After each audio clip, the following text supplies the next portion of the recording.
तो मुझे लगता है जीवन में पहला 1 करोड़ बनाना सबसे मुश्किल टास्क होता है। 1 से 5 की जर्नी, 5 से 10 की जर्नी, 10 से 50 की जर्नी और 50 से 100 की जर्नी आसान होती जाती है। जब आप किसी बिजनेस में एज ए पार्टनर स्टार्ट करते हैं और उस बिजनेस को आप स्क्रैच से स्टार्ट करते हैं, क्या ऐसी प्लानिंग एंड स्ट्रैटेजीज होती हैं जो आप अपने दिमाग में रखते हैं जिससे बिजनेस स्केल भी होता जाता है, मंथ ऑन मंथ ग्रोथ भी होती है और प्रॉफिटेबल नजर आता है?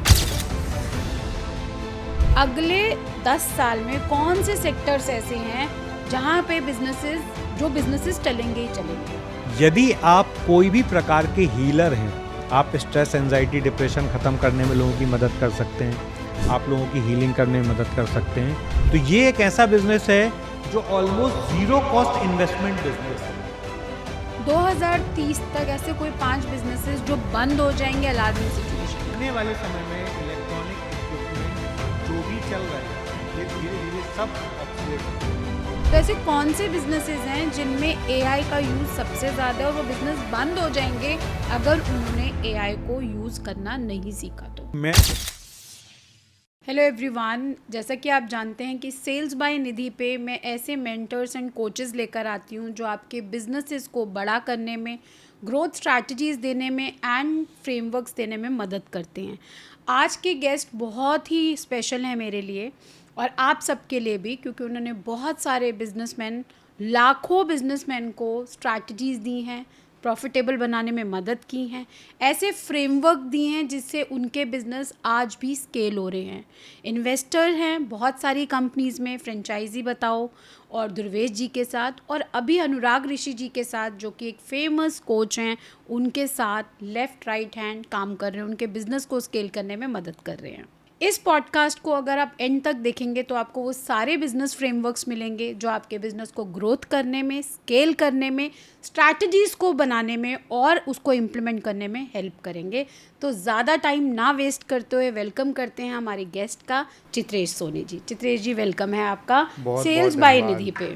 बहुत बहुत धन्यवाद निधि जी, और बड़े सौभाग्य की बात है मेरे लिए भी कि आज आपके साथ बैठने का अवसर मिला, और हमने जब साथ में काम किया तो बहुत सारी चीज़ें मैंने भी आपसे सीखी, और हमेशा ये इच्छा थी कि एक बार हम लोग दोनों एक साथ बैठ के सेल्स के बारे में, बिजनेस के बारे में, ग्रोथ के बारे में चर्चा ज़रूर करें। जी, मैं ये जानना चाहूँगी सर, वशिष्ठ गाला जी इतना बड़ा नाम है, अनुराग ऋषि जी इतने बड़े नाम है, फ्रेंचाइजी बताओ इतना बड़ा नाम है, आप इनमें बिजनेस पार्टनर हैं और आपको मैंने देखा है आप फ्रंट पे तो कम रहते हैं क्योंकि आपकी आदत नहीं है, लेकिन बैक पे आप बहुत काम कर रहे होते हो। तो कोई ऐसा फ्रेमवर्क जो आप देना चाहोगे, क्योंकि मेरी बिजनेस ऑडियंस है, कि जब आप किसी बिजनेस में एज ए पार्टनर स्टार्ट करते हैं और उस बिजनेस को आप स्क्रैच से स्टार्ट करते हैं, क्या ऐसी प्लानिंग एंड स्ट्रैटेजीज होती हैं जो आप अपने दिमाग में रखते हैं जिससे बिजनेस स्केल भी होता जाता है, मंथ ऑन मंथ ग्रोथ भी होती है और प्रॉफिटेबल नज़र आता है? बहुत अच्छा सवाल है निधि जी।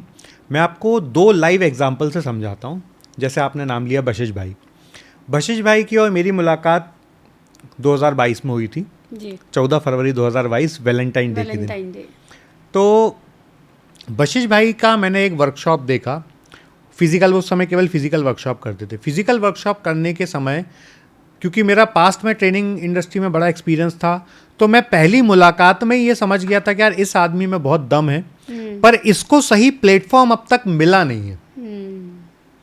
जब उनके साथ बैठ के मंथन किया और उनको मैंने ऑनलाइन की पावर रियलाइज करवाई, तो शुरुआत में उनको ओपन होने में, फैसला लेने में बड़ा टाइम लगा, बड़ी झिझक थी कि यार इसमें इतना पैसा इन्वेस्ट होगा, इतने पैसे का रिटर्न आएगा कि नहीं आएगा। पर जब कंटिन्यूस मैंने उनको हैमरिंग की कि नहीं भाई आप में बहुत पोटेंशियल, आप कर सकते हो, आप कर सकते हो, आप कर सकते हो, और थोड़े थोड़े रिजल्ट आने शुरू हुए, फिर उनका धीरे धीरे कॉन्फिडेंस बिल्ड होना शुरू हुआ। और जब कॉन्फिडेंस बिल्ड होना शुरू हुआ तो मैं खाली पीछे बैठ के उनको यही बस बता रहा था कि भाई ये काम करना है, ये नहीं करना, ये करना, ये नहीं करना, ये करना, ये नहीं करना। और 10 में से 9 चीज़ें उनको समझ में आती थी, एक नहीं भी आती थी, तो कोई नहीं भी आती थी तो कोई जोड़ नहीं था कि नहीं ये तो करना ही करना है। पर जो चीज़ उस दिन उनको समझ में नहीं आई थी वो आज समझ में आती है, और आज उसके रिजल्ट भी दिखते हैं। तो मुझे लगता है कि when you are in the business तो आपके पास है ना पूरा ईगल व्यू नहीं होता है, और जब आप बिजनेस के बाहर होते हो तो आपको पूरा ईगल व्यू दिखता है। तो मैं हमेशा ये प्रेफर करता था कि मैं बिजनेस के ऑपरेशंस में इन्वॉल्व ना हूँ, मैं डे टू डे एक्टिविटी में इन्वॉल्व ना हूँ, मैं खाली उस चीज़ में इन्वॉल्व हूँ जहाँ से कंपनी को, ऑर्गेनाइजेशन को या इंडिविजुअल को अनलिमिटेड ग्रोथ के चांस बन सकते हैं। तो मैं हमेशा फ्री फ्लो होकर नेटवर्किंग करता हूँ, फ्री फ्लो होकर लोगों से मिलता हूँ, और मुझे हर आदमी से मिलने पे दिमाग में फिगर आउट हो जाता है कि यार निधि मैडम इस व्यक्ति के काम आ सकती हैं, ये व्यक्ति निधि मैडम के काम आ सकता है। ये मुलाकात में फिगर आउट हो जाता है, क्योंकि बहुत लंबा एक्सपीरियंस हो गया इस बात को। करेक्ट। फिर दूसरा एक और एग्जाम्पल लेता हूँ मैं, अनुराग ऋषि जी का। अनुराग ऋषि जी और मैं लगभग 2017-18 से साथ में हैं, बहुत अच्छे मित्र हैं, बहुत सारे हम लोगों ने साथ में काम किए, बहुत सारे ट्रेनिंग प्रोग्राम मैंने उनके लिए ऑर्गेनाइज करवाए। तो उस समय मैंने उनकी सेल्स पिच देखी थी, उनका एग्रेशन, उनका कम्युनिकेशन, उनका लोगों के साथ जो 1-to-1 का जो इम्पैक्ट है वो मैं बहुत समय से देखता हुआ आ रहा था। पर कुछ ऐसी चीज़ें थी जो मुझे पता थी कि अनुराग जी में ये बहुत नेक्स्ट लेवल है, अनुराग जी को भी पता था कि वो नेक्स्ट लेवल है, पर ये मार्केट में बिकेगा कि नहीं बिकेगा या ये लोगों के काम आएगा कि नहीं आएगा, इसका कन्विक्शन नहीं था। कुछ ऐसी स्थितियां बनी कि उसका कन्विक्शन भी उनको आ गया। फिर हम लोगों ने मिलकर प्लान किया, और आज निधि जी टचवुड भगवान के आशीर्वाद से हर दूसरे महीने में 100-150 लोगों को अनुराग जी के वर्कशॉप में बुलाते हैं, without single rupees investment in marketing. 1 रुपए की मार्केटिंग नहीं कर रहे हैं, 1 लाख से 1.5 लाख रुपए लेते हैं एक व्यक्ति से, और हर दूसरे महीने में 100 लोग वर्कशॉप में आते हैं विदाउट मार्केटिंग। तो वो मार्केटिंग ना करके भी कैसे आया? अब यहां पावर आया, यहां काम आया मेरा नेटवर्क पुराना और अनुराग जी का पुराना एक्सपीरियंस। देखिए मेरे पास नेटवर्क था, अनुराग जी के पास बहुत अच्छा एक्सपीरियंस था। सेम मेरे पास नेटवर्क था, वशिष्ठ के पास बहुत अच्छा एक्सपीरियंस था। जब दोनों चीज़ों को मिलाया, मैंने अपने पूरे नेटवर्क का एक्सेस उनको दिया, और उस नेटवर्क के एक्सेस का यूज़ करके उन्होंने अपनी क्रेडिबिलिटी, अपनी जो पास्ट एक्सपीरियंस है उस सब का यूटिलाइजेशन किया। तो जो यहाँ पे चीज़ें चल रही थी वो फटाफट ऊपर आ गई। मतलब जो बोलते हैं ना कैटलिस्ट जो होते हैं, तो कैटलिस्ट का काम किया। अनुराग जी बहुत अच्छा बोलते हैं, तो जैसे ही एक पॉडकास्ट किया, एक पॉडकास्ट में अच्छा रिस्पॉन्स, फिर दूसरा, तीसरा, चौथा, तो अब तो लाइन लगी। मतलब हम हर महीने कम से कम 10-15 लोगों को तो ये बोलते हैं कि भैया अगले महीने डेट ले लीजिए, इस महीने, हाँ इस महीने अवेलेबिलिटी थोड़ा कम है। तो मुझे लगता है कि निधि जी जो एक्सपीरियंस्ड लोग होते हैं, यदि उनको आप सही प्लेटफॉर्म दे दो और वो सही प्लेटफॉर्म पे सही तरीके से सिंक हो जाएं चीज़ें, तो चीज़ें बहुत फास्ट ग्रो होती हैं।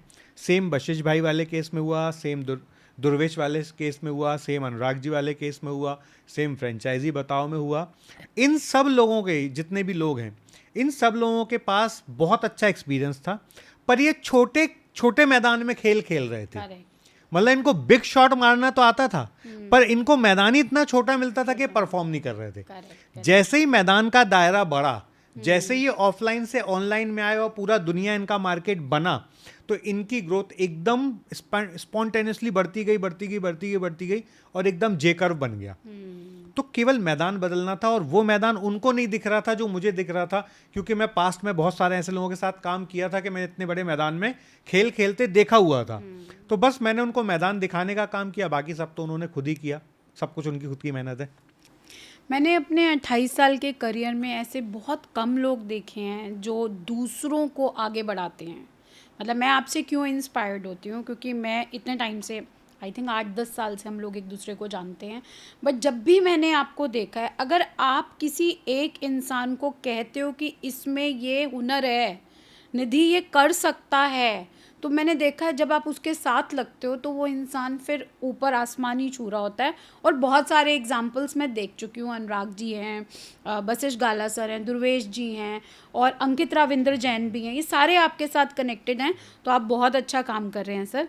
अब बात करते हैं बिजनेसेस की। सर आपने इतनी लंबी जर्नी देखिए, वर्सटाइल बिजनेसेस में आपने काम किया, खुद भी आप एज एन एंटरप्रेन्योर रहे हैं।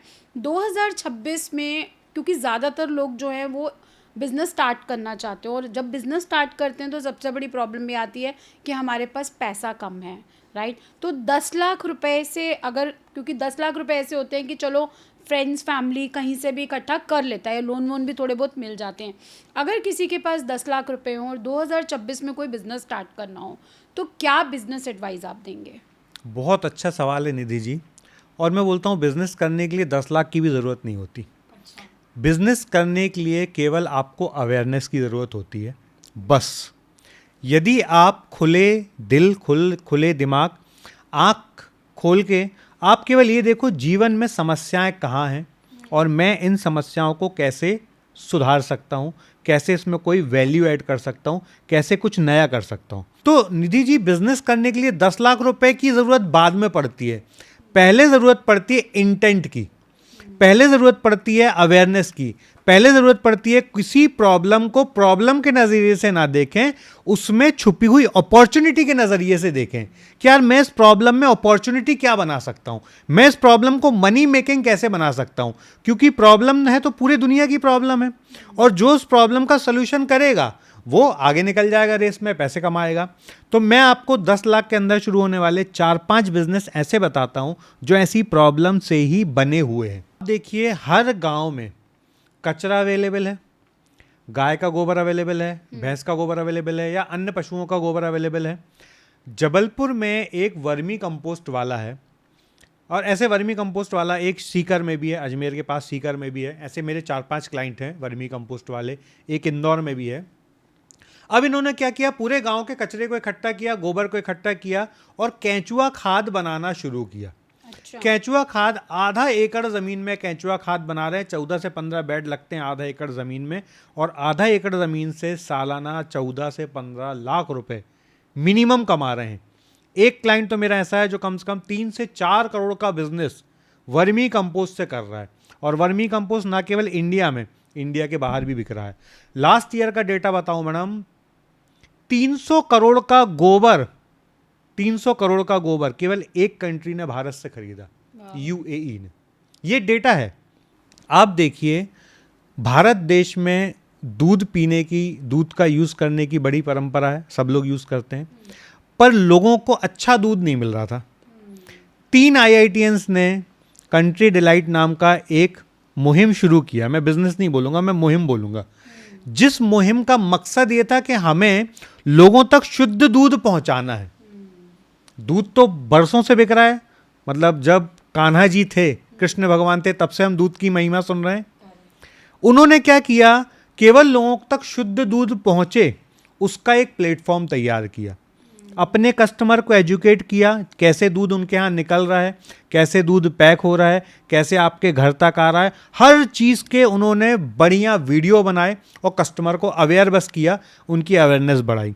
उन्होंने कोई नया धंधा नहीं किया, दूध तो बरसों से बिक रहा है। उन्होंने केवल वैल्यू क्या ऐड की कि शुद्ध दूध हम दे रहे हैं। आज वो मार्केट से 10 रुपये महंगा बेच रहे हैं, फिर भी लोग खरीद रहे हैं। पहले दूध से शुरू किया, अब कोकोनट वाटर, घी, सब्जी, बटर मिल्क, मतलब n नंबर ऑफ प्रोडक्ट उन्होंने ऐड कर दिए। शुरू केवल एक दूध के पैकेट से किया। तो यहाँ उन्होंने क्या किया, उन्होंने आँख खोल के देखा, प्रॉब्लम देखी। प्रॉब्लम क्या है भैया, मिलावटी दूध मिल रहा है, मैं इस प्रॉब्लम को क्या सॉल्व कर सकता हूँ? हाँ, कर सकता हूँ। प्रॉब्लम को सॉल्व करने के उन्होंने पूरे इकोसिस्टम तैयार किया। इकोसिस्टम तैयार करने के बाद उसकी अवेयरनेस फैलाना शुरू की, और देखो आज इंडिया के अच्छे बिजनेसमैन बन गए वो। ठीक, अब हम एक और दूसरे बिजनेस पे आते हैं। आप देखिए, ओला, उबर या रैपिडो, इन्होंने कोई नया काम तो नहीं किया। ऑटो तो बरसों से चल रहे थे, टैक्सियां बरसों से चल रही थी। इन्होंने क्या किया, पहले हम चल के रिक्शा स्टैंड जाते थे, इन्होंने रिक्शा स्टैंड को आपके घर पे भेज दिया। बस एक प्रॉब्लम सॉल्व की। उस प्रॉब्लम को सॉल्व करने में उन्होंने खाली एक इकोसिस्टम बनाया, एक प्लेटफॉर्म बनाया। ड्राइवर भी n नंबर ऑफ थे, गाड़ियां भी n नंबर थी, कस्टमर भी n नंबर थे। बस इन तीनों को जोड़ के उन्होंने एक प्रॉब्लम का सोल्यूशन कर दिया। ठीक, मेरे कानपुर में एक बड़े अच्छे मित्र हैं जिन्होंने प्लास्टिक की बॉटल से कपड़े बनाने का, टेक्सटाइल बनाने का बिजनेस शुरू किया। आज लगभग 4 से 5 हज़ार करोड़ का टेक्सटाइल बेचते हैं। नाम इसलिए नहीं लेंगे, लोगों को लगेगा प्रमोशन कर रहे हैं। तो अब देखिए, प्लास्टिक की बोतल का कचरा तो पूरे देश में फैला हुआ है। करेक्ट। सब लोग देख रहे हैं, और उसका सोल्यूशन किसी ने किया? नहीं किया। जिसने सोल्यूशन किया, जिसने उसको अप स्केल किया, नया प्रोडक्ट बना लिया, वो अच्छा पैसा कमा रहा है। ठीक, एक और मेरे मित्र हैं जो प्लास्टिक के ही कचरे का, ऐसे जैसे जिस टेबल पे हम बैठे हैं, ऐसे टेबल, कुर्सी, फर्नीचर, ये सब बनाने का काम करते हैं। कचरा तो सालों से था। सालों से था ही ना कचरा, पर उसका किसी ने दिमाग नहीं लगाया। मतलब ये सारी चीज़ें जो मैं आपको बोल रहा हूँ, ये डेटा है, फैक्ट फिगर है। आप ऑनलाइन जाके सर्च करिए कि इंडिया का सबसे बड़ा एक्सपोर्ट गोबर का किस कंट्री ने लिया, तो आपको मिलेगा 300 मिलियन डॉलर का एक्सपोर्ट केवल गोबर का हुआ। तो आप 10 लाख रुपए से भी कम प्राइस में गांव के कचरे से गोबर को इकट्ठा करके, कचरे को इकट्ठा करके आप वर्मी कंपोस्ट बना सकते हैं। ठीक है। दूसरा, आप गांव के कचरे को इकट्ठा करके पैलेट्स बना सकते हैं। पैलेट्स जो कोयले के सब्स्टिट्यूट में यूज होता है, फैक्ट्रीज में, कारखानों में, छोटे ढाबों में, रेस्टोरेंट में पैलेट्स बनता है। ये दोनों चीज़ के आप बोलेंगे तो मैं डिटेल डिस्क्रिप्शन PDF आपको दे दूंगा।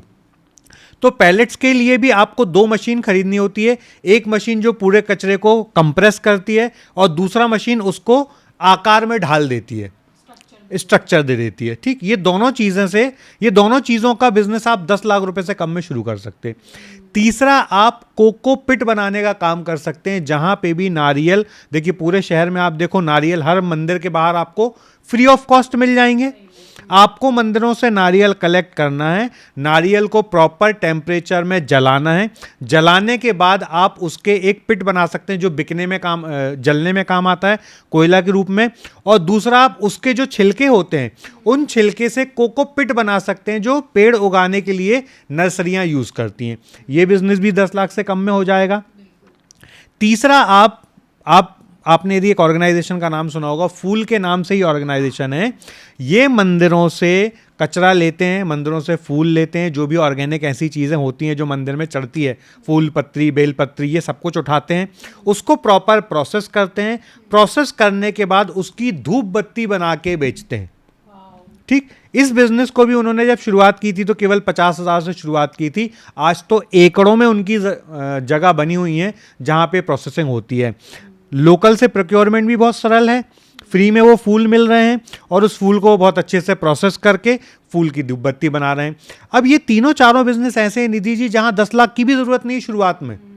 केवल क्या चाहिए? इंटेंट चाहिए और आपको आंखें खोलना है। पांचवा एक और बिजनेस बताता हूँ निधि जी। आज आप इस 10 बाई 10 के कमरे से मशरूम का उत्पादन शुरू करिए। ओयस्टर मशरूम होता है जो सबसे कम लागत में होता है, मतलब 25,000 रुपये इस कमरे के लिए बहुत हैं, 25,000 रुपीज़। 25,000 से आप शुरुआत करिए। 2 महीने, 3 महीने, 4 महीने पहले सीखिए। 3-4 महीने सीखने के बाद आप स्केल कर लीजिए। हर्ष नाम का एक लड़का है जिसने मुझसे 1.5-2 साल पहले पूछा था कि भैया मेरे को कुछ काम बताओ। मैंने उसको बोला तुम्हारे पास जगह है, तुम मशरूम की ट्रेनिंग लो। मैंने उसको ट्रेनिंग कहाँ मिलती है वो भी बताया, ट्रेडर से भी मिलवाया, कौन खरीदेगा, कौन बेचता, सब कुछ मिलवाया।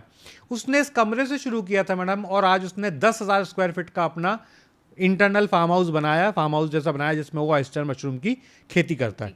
25,000 की लागत से शुरू करके मैं ऐसे व्यक्तियों को पर्सनली जानता हूं जिन्होंने बैंकॉक, थाईलैंड में होटल, रेस्टोरेंट खरीदी हैं मशरूम का काम करते करते, केवल मशरूम का काम करते करते।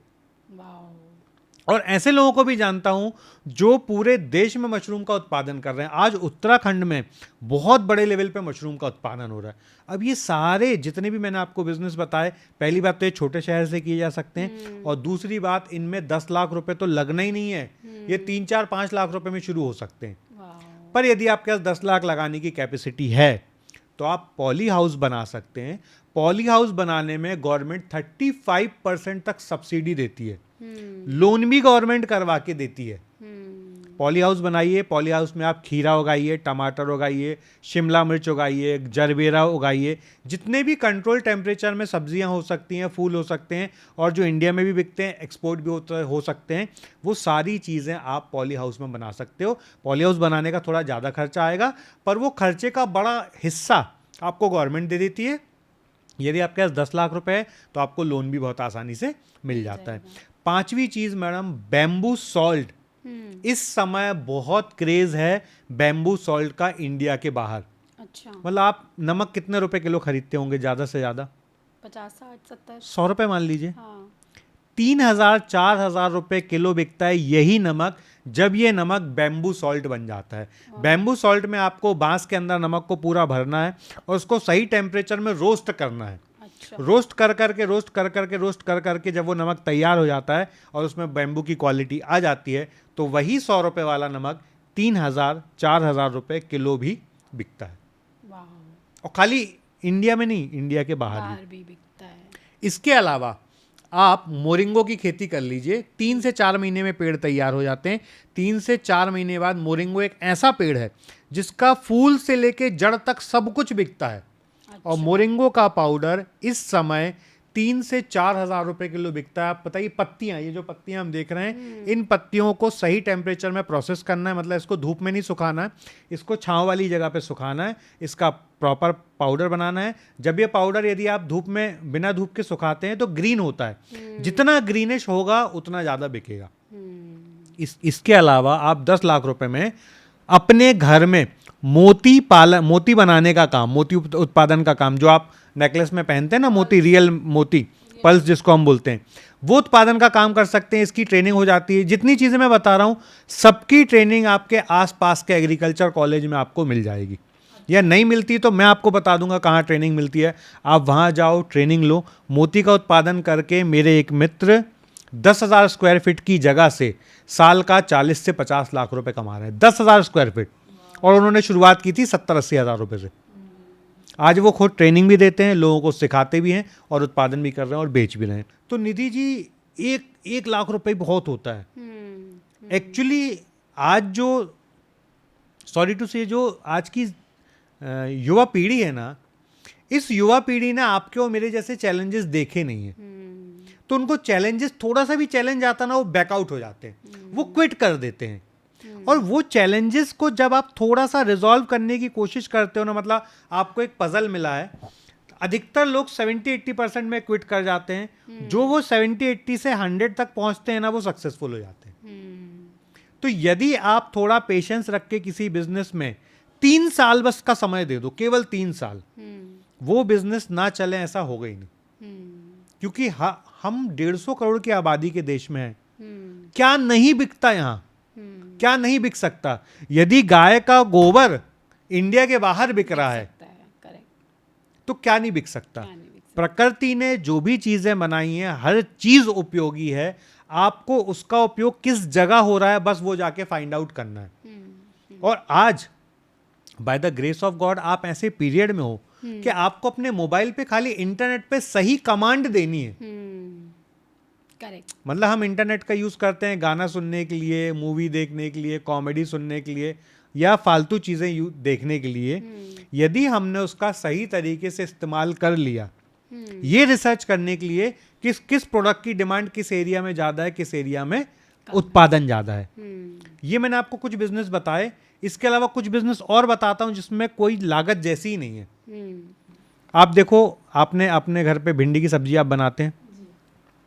मेरे एक फ्रेंड भिंडी का चिप्स बना रहे हैं, ओकरा चिप्स के नाम से चिप्स बना रहे हैं। मंडी से भिंडी खरीद के लाते हैं, 3 मशीन उन्होंने लगा के रखी है। पहली मशीन में भिंडियाँ धोते हैं, अच्छे से पूरी धुलती है। दूसरे मशीन में उसको पूरा प्रोसेस करके पानी निकालते हैं, सेंट्रीफ्यूगल बोलते हैं उस मशीन को। उसमें डाल के पानियाँ निकालते हैं। पानी निकालने के बाद ड्रायर में डालते हैं। ड्रायर में डालने के बाद उसको तलते हैं, और उन्होंने 4-5 प्रकार के फ्लेवर्ड मसाले बनाए हैं। उस मसाले को उसमें मिक्स करते हैं, शानदार पैकेजिंग करते हैं। और कितने रुपए किलो है भिंडी? 20 रुपये, 30 रुपये, 40 रुपये, 50 रुपये, 100 रुपये। 100 रुपये किलो की भिंडी 20, 30, 40 ग्राम की पैकेजिंग में वो 150 रुपये का बेच रहे हैं। मतलब 50 रुपये की पैकेजिंग यदि 150 रुपये की बेच रहे हैं, तो 100 रुपये की हो गई 300 रुपये की, 1 किलो की हो गई 3000 की। तो 100 रुपये की भिंडी, 200 रुपये मान लीजिए प्रोसेसिंग का खर्च हुआ, 300 रुपये का माल 3000 रुपये किलो बिक रहा है। मेरे एक और मित्र हैं जो कटहल, जिसको हम जैक फ्रूट बोलते हैं, जैक फ्रूट का, तंदूरी जैक फ्रूट के नाम से उन्होंने एक आइटम बनाया है। और वो इतना डिलीशियस बनाया है कि देश नहीं, देश से बाहर भी लोग उनका खरीदते हैं और बुलवाते हैं। फिर एक आपने शार्क टैंक में ज़रूर एक वेंचर देखा होगा, झा ब्रदर्स, झा नंद और भाभी मिलके झाजी अचार। झाजी अचार वालों ने 50,000 रुपये से काम शुरू किया था निधि जी। आज उनका टर्नओवर करोड़ों में है। क्या बनाते हैं? केवल अचार। एक ठेकुआ के नाम से स्टार्टअप है, ठेकुआ। बिहार का जो ठेकुआ होता है उसके नाम से एक स्टार्टअप है। बेंगलोर में जाके उसने अपने ठेकुआ का बिजनेस शुरू किया और आज वो खाली बिजनेस 70-80 लाख रुपए महीने का टर्नओवर का है। मतलब एक छोटे से कमरे से शुरू करके आज उन्होंने अपनी खुद की फैक्ट्री बना ली। तो निधि जी, बिजनेस तो आप मुझे 3 घंटे दो, मैं लगातार 3 घंटे आपको आइडिया दूंगा, और सारे आइडिया 100-200-500 रुपए की चीज़ों वाले हैं, जिसमें आप 1 लाख 2 लाख 3 लाख से काम शुरू कर सकते हो। और यदि आपने प्रॉपर 3-4 साल मेहनत कर ली तो 3-4 साल के बाद ये बिजनेस चाहे AI आए, चाहे BI आए, चाहे CI आए, चाहे DI आए, आदमी खाना तो बंद नहीं करेगा ना। जितने बिजनेस मैंने आपको बताए, एक भी बिजनेस AI से कभी प्रभावित नहीं हुआ। ये सारे एवरग्रीन बिजनेस है, एवरग्रीन। ऐसे में आपको n नंबर ऑफ चीजें बताऊं निधि जी। अभी हमारे जबलपुर के पास एक नरसिंहपुर गांव है। नरसिंहपुर में एक देवेंद्र पटेल नाम का लड़का है। आप बिलीव नहीं करेंगे उसके बिजनेस के बारे में। जामुन का पल्प निकाल के जामुन की वाइन बना के बेचता है, वो एक्सपोर्ट करता है। जामुन की वाइन पल्प निकालता है नरसिंहपुर में, प्रोसेस करता है नासिक में, बेचता है दुबई, UAE, UK में।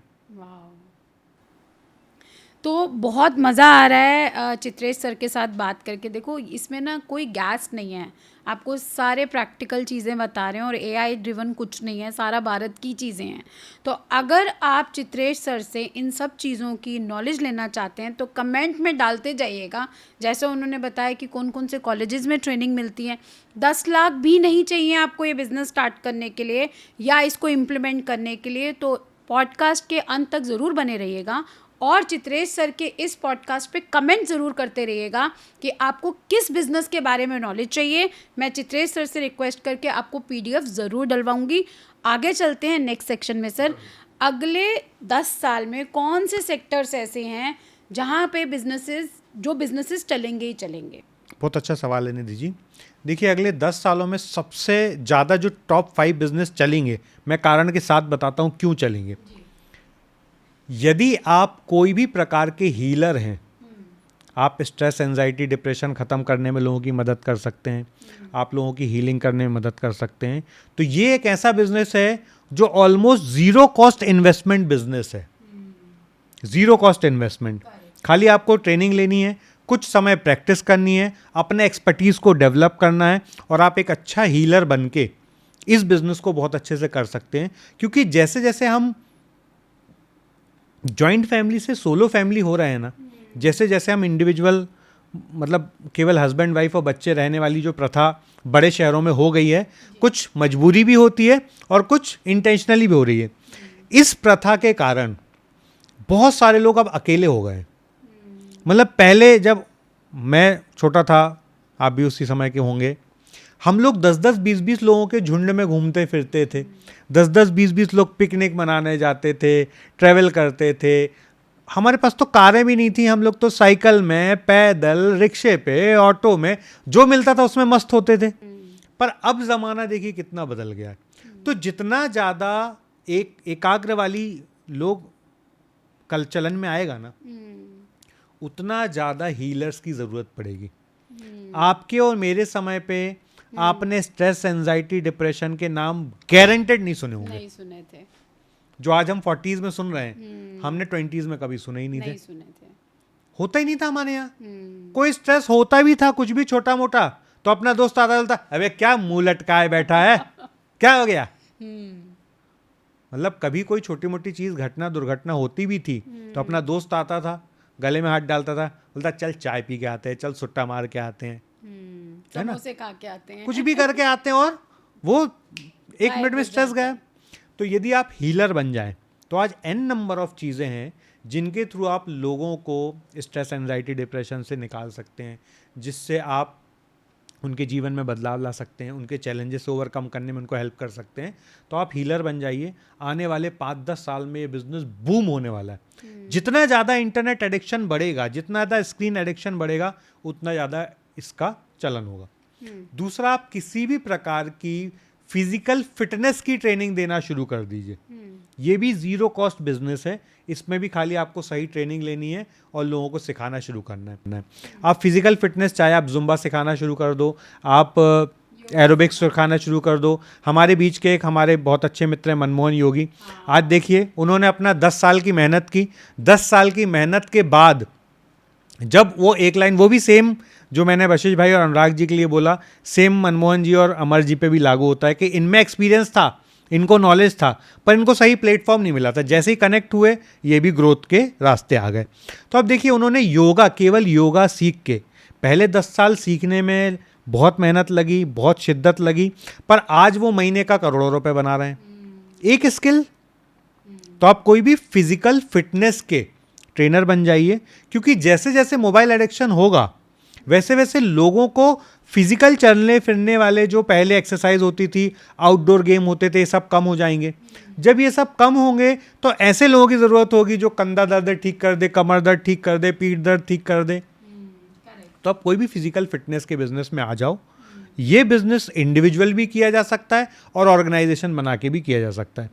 तीसरा आप देखिए, कोई भी आई केयर वाले बिजनेस में आप आ जाओ जो आंखों से जुड़ा है, इस बिजनेस में आ जाओ। ये बिजनेस भी फलने फूलने वाला है, क्योंकि आज एवरेज 8 घंटे स्क्रीन टाइम हो गया है लोगों का।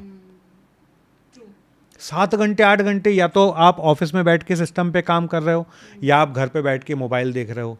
मतलब आप जितने समय चैतन्य होते हैं, जितने समय कॉन्शियस हैं, उसमें से 70-80% समय तो स्क्रीन पे जा ही रहा है।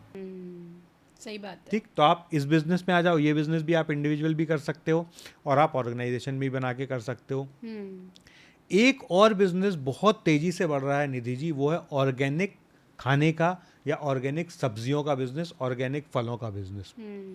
इस बिजनेस में भी बहुत तेजी से ग्रोथ आ रही है और आगे इससे भी ज़्यादा आएगी, क्योंकि जैसे जैसे लोगों को पेस्टिसाइड्स के जो साइड इफेक्ट हैं पता चल रहे हैं, वैसे वैसे लोग ऑर्गेनिक की तरफ मुड़ रहे हैं। मतलब आज हमारी लॉबी में जब लोग बहुत पैसे कमा लेते हैं ना, तो आजकल उनकी जो पहले एस्पिरेशन होती थी ना कि हेलीकॉप्टर खरीदना है, चार्टर खरीदना है, ये वो, अब उनका एस्पिरेशन पता क्या होती? अरे 50 एकड़ जमीन लेनी है, अपनी खुद की खेती करनी है, अपना अन्न उत्पादन करना और अपना खुद का उगाया हुआ खाना है।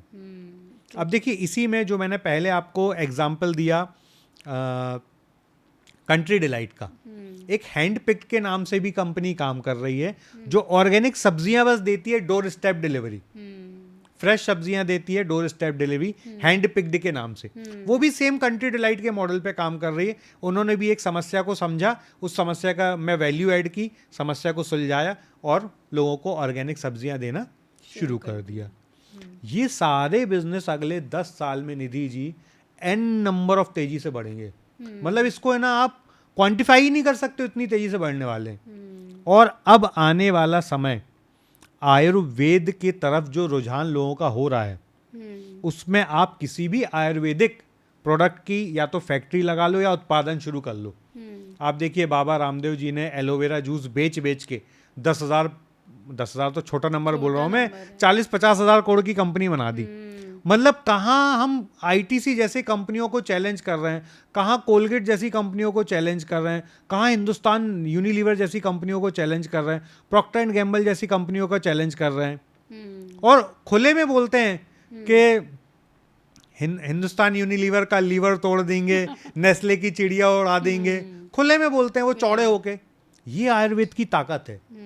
आज निधि जी आप ऋषिकेश जाइए, आपको 70-80% ऋषिकेश में जो रिट्रीट करने लोग आ रहे हैं, जो योग सीखने लोग आ रहे हैं, वो आउट ऑफ इंडिया के आ रहे हैं। तो कितना पावर है योग में, कितना पावर है आयुर्वेद में, कि लोग यहाँ से सीख के बाहर जाते हैं और बाहर जाके विक्रम योगा बन जाते हैं, हॉट योगा गुरु बन जाते हैं।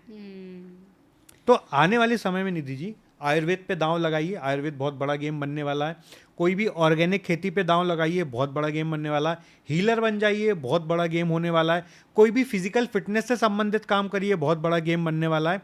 और कोई भी ऐसा प्रोडक्ट जो ट्रेडिशनल प्रोडक्टों को रिप्लेस कर सके, जैसे मेरे एक फ्रेंड हैं, वो सत्तू पाउडर बनाते हैं, उन्होंने बॉर्नवीटा को रिप्लेस करने की तैयारी करके रखी है और बहुत हद तक कर भी रहे हैं वो लोकल एरिया में। जैसे जैसे वो प्रोडक्ट बढ़ेगा तो लोकल से नेशनल और नेशनल से ग्लोबल प्लेयर बन जाएंगे। तो अब उन्होंने सत्तू में क्या बेस्ट है जो प्रोटीन पाउडर में नहीं मिल रहा है, जो हॉर्लिक्स में नहीं मिल रहा, जो कॉम्प्लान में नहीं मिल रहा या अदर कोई भी ड्रिंक में नहीं मिल रहा, बस वो उसको अवेयरनेस फैलाने में लगे हैं। जिस दिन ये अवेयरनेस बड़े लेवल पे हो जाएगी, तो जैसे आज बाबा रामदेव जी बड़े लेवल पे काम कर रहे हैं, वो भी बड़े लेवल पे काम कर लेगा। और एक चीज निधि जी, भारत का भविष्य मिलेट्स का होने वाला है आने वाले समय में। जब से मोदी जी ने मिलेट्स की बातें की हैं, तब से मिलेट्स की इतनी डिमांड बढ़ गई है, इतनी डिमांड बढ़ गई है, ना केवल देश में, विदेशों में भी।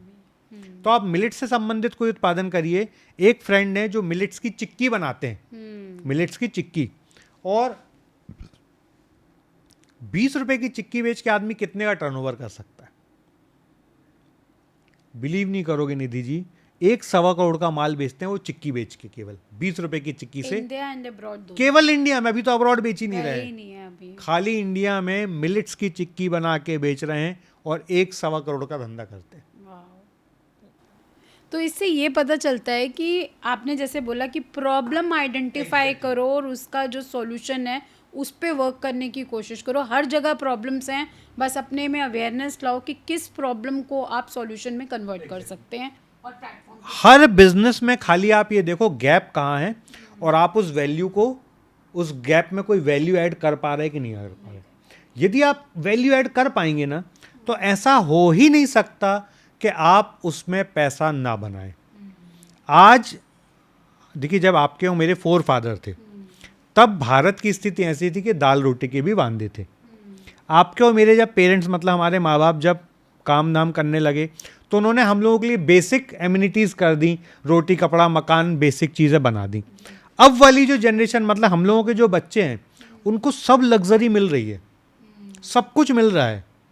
अब उनको खाली ना अपना फुल पोटेंशियल का गेम खेलना है। तो जिसने उस फुल पोटेंशियल के गेम को समझ लिया, उसको जीरो से स्टार्ट नहीं करना, उसको तो 2-3 नंबर तक तो पहुंच ही गई है सीढ़ी, वहां से स्टार्ट करनी है। तो तब था कि भारत गरीब देश था, अब भारत गरीब देश नहीं है, अब भारत में समृद्धि आ रही है धीरे धीरे। आप देखो, शो होते हैं जो 10-10 हज़ार की टिकटें मिलती नहीं है, मतलब एक नाइट का शो है और 10,000 की टिकट है, फिर भी हाउसफुल है। IPL होते हैं, 50-50 हज़ार की टिकटें बिकती हैं, तो ये 50,000 की टिकट कौन खरीद रहा है? आप और हमारे जैसे लोग ही तो खरीद रहे हैं। तो पहले 50,000 रुपये बहुत बड़ी रकम होती थी। मतलब पहले तो हमारे दादाजी के समय पे लोग 100-200 रुपये कमाते थे, उसमें 10-10 लोग का घर चल जाता था। अब तो 50,000 की एक रात की टिकट खरीद ले रहा है आदमी, तो कितना पैसा है। तो चित्रेश सर, हमने ये तो देख लिया कि कौन कौन से बिजनेस अवेलेबल हैं और हम कितना आराम से कर सकते हैं। 2030 तक ऐसे कोई 5 बिजनेसेस जो बंद हो जाएंगे, अलार्मिंग सिचुएशन है। बहुत अच्छा सवाल है निधि जी। देखिए, जितने भी लोग ट्रेडिशनल लगातार होने वाले कामों में है ना, जैसे देखो आप, मैं आपको एग्जांपल समझाता हूँ। आपके और हमारे समय पे PCO चलते थे, है ना, टेलीकम्युनिकेशन के लिए हम PCO का इस्तेमाल करते थे। PCO धीरे धीरे आउटडेटेड हो गया, खत्म हो गया। करेक्ट। आने वाले समय में इलेक्ट्रॉनिक इक्विपमेंट जो भी चल रहे हैं, ये धीरे धीरे सब ऑब्सोलेट हो जाएंगे। अच्छा। ऑब्सोलेट हो जाएंगे, अच्छा, है ना। जो लोग आज टीवी की कितनी उपयोगिता रह गई, आप अपने घर में टीवी कितनी देखते हो? टाइम ही नहीं होता सर। टैबलेट पे सब चीज़ें अवेलेबल हैं। ठीक, आप कहीं होटल में जाते हैं, रिसोर्ट में जाते हैं, मान लो, वहाँ टीवी कितनी देखते हो? हार्डली, टाइम ही नहीं मिल रहा है। देखते। तो बहुत सारे ऐसे इलेक्ट्रॉनिक इक्विपमेंट जो कभी बहुत बहुतियात में होते थे, धीरे धीरे उनका समय अब ऑब्सोलेट होता जा रहा है। जितने भी ऐसे बिजनेस हैं, जैसे खिलौने बनाने का कोई बिजनेस होता था, तो खिलौने बनाने के बिजनेस को धीरे धीरे, जैसे अभी तो चाइना बहुत बड़े लेवल पे काम कर रहा है, तो धीरे धीरे ये सारी चीज़ें है ना बंद हो जाएंगी। इसके अलावा जो भी पॉलीथीन से रिलेटेड बिजनेस में है, जो भी ट्रेडिशनल पैकेजिंग से रिलेटेड बिजनेस में है, ये सारे बिजनेस आने वाले 3-4 साल में भारत सरकार फोर्सफुली बंद कर देगी। क्योंकि इससे जो दुष्परिणाम हो रहे हैं, जो नुकसान देश को हो रहे हैं, उस नुकसान को भरपाई करने में देश को बहुत बड़ी कैपिटल लगानी पड़ती है। आने वाले समय में पेट्रोल डीजल से चलने वाली कारें 100% ऑब्सोलेट हो जाएंगी। अच्छा। साइकिल के बिजनेस, जो भी साइकिल, पहले साइकिल, रिक्शे, इन सब के बिजनेसेस करते थे, ये सारे बिजनेस 100% रिप्लेस हो जाएंगे। जितने भी ऐसे बिजनेसेस हैं जहां बहुत ज़्यादा मैन्युअल काम होते थे, ये सब रिप्लेस हो जाएंगे। तो जितने भी लोग, मान लीजिए यदि आज आप पॉलीथीन के कोई भी बिजनेस में है, पैकेजिंग के कोई भी ऐसे बिजनेस में है जिस पैकेजिंग में ट्रेडिशनल चीज़ों का इस्तेमाल हो रहा है, थर्माकोल का इस्तेमाल हो रहा है, फोम का इस्तेमाल हो रहा है, पॉलीथीन का इस्तेमाल हो रहा है, ये सारे बिजनेस 100% बंद होने वाले हैं नेक्स्ट 5 से 10 साल में। तो या तो आप बिजनेस चेंज कर लो या आप उसमें ही प्रोडक्ट इवॉल्व कर लो। मतलब आप बोलो तो इसका भी मैं एक एग्जांपल देता हूँ। हमारे एक मित्र हैं, वो गाडरवारा के पास उनका गांव है, वहाँ पे गन्ना बहुत बड़े लेवल पे उत्पादन होता है। उन्होंने गन्ने का जो छिलका होता है उस छिलके के डिस्पोजेबल थर्माकोल जैसा आइटम बना दिया है जो डिकम्पोज हो जाता है। एक मेरे मित्र हैं, छिंदवाड़ा के पास रहते हैं, वहाँ मक्का बहुत बड़े लेवल पे होता है। उन्होंने मक्के की बायोडिग्रेडेबल पॉलीथिन बना दी है। बायोडिग्रेडेबल पॉलीथिन बनाते हैं जो रेगुलर पॉलीथिन से कॉस्ट में 10% के आसपास महंगी पड़ती है। तो जब ये फोर्सफुली बंदी कर देगी सरकार, तो 10% महंगा क्या 25% महंगा खरीदोगे आप। आज यदि इथेनॉल मिला के पेट्रोल लेना पड़ रहा है तो मिल ही वही रहा है ना, ऑप्शन ही नहीं है। ऑप्शन नहीं है, क्या कर सकते हो आप। बिल्कुल। तो जब सरकार बंद करेगी तो आपको लेना ही पड़ेगा। तो या तो आप प्रोडक्ट की अपनी जो अंदर की जो कॉन्फ़िगरेशन है, जो आपको पता है कि यार ये पर्टिकुलर प्रोडक्ट हमारे संसार को, पृथ्वी को, देश को नुकसान पहुंचा रहा है, बंदी हो गई।